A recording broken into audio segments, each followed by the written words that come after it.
أعوذ بالله من الشيطان الرجيم. بسم الله الرحمن الرحيم. حميم والكتاب المبين إنا أنزلناه في ليلة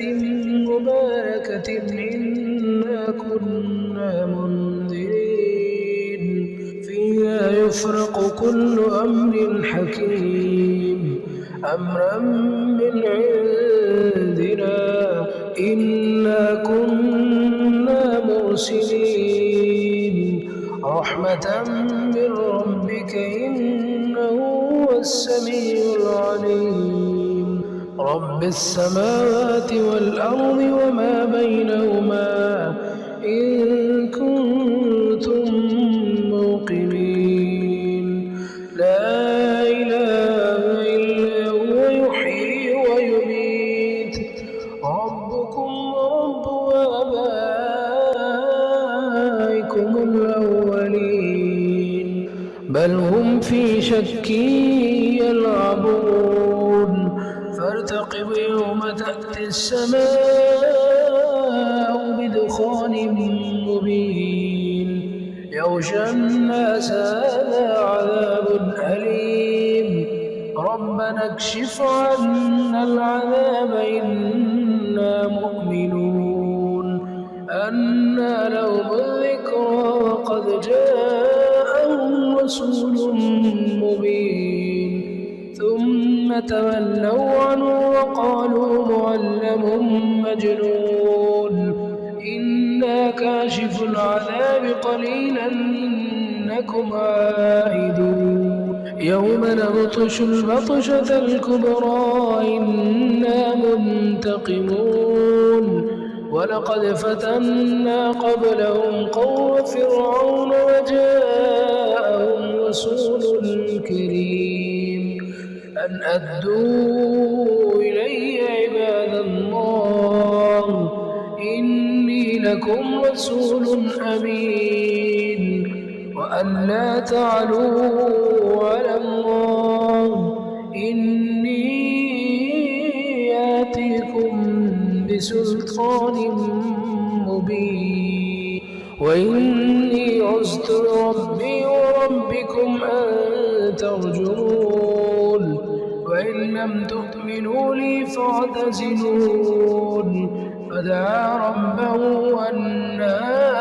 هؤلاء قوم مجرمون فأسر بعبادي ليلا إنكم متبعون واترك البحر رهوا إنهم جند مغرقون كم تركوا من جنات وعيون وزروع ومقام كريم ونعمة كانوا فيها فاكهين كذلك ما أورثناها قوما آخرين فما بكت عليهم السماء والأرض وما كانوا منذرين ولقد نجينا بني إسرائيل من العذاب المهين من فرعون إنه كان عاليا من المسرفين ولقد اخترناهم على علم على العالمين فآتيناهم من الآيات ما فيه بلاء مبين إن هؤلاء ليقولون إن هي إلا موتتنا الأولى وما نحن بمنشرين فأتوا بآبائنا إن كنتم صادقين أهم خير أم قوم تبع والذين من قبلهم أهلكناهم إنهم كانوا مجرمين وما خلقنا السماوات والأرض وما بينهما لاعبين وما خلقناهما إلا بالحق بالحق ولكن أكثرهم لا يعلمون إن يوم الفصل ميقاتهم أجمعين يوم لا يغني مولى عن مولى شيئا ولا هم ينصرون إلا من رحم الله إنه هو العزيز الرحيم إن شجرة الزقوم طعام الأثيم كالمهل يغلي في البطون كغلي الحميم خذوه فاعتلوه إلى سواء الجحيم ثم صبوا فوق رأسه من عذاب الحميم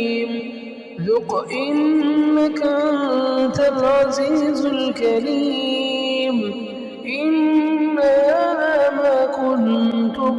به تمترون إن المتقين في مقام أمين في جنات وعيون يلبسون من سندس واستبرق متقابلين كذلك وزوجناهم بحور عين يدعون فيها بكل فاكهة آمنين لا يذوقون فيها الموت إلا الموتة الأولى ووقاهم عذاب الجحيم فضلا من ربك ذلك هو الفوز العظيم فإنما يسرناه بلسانك لعلهم يتذكرون فارتقب إنهم مرتقبون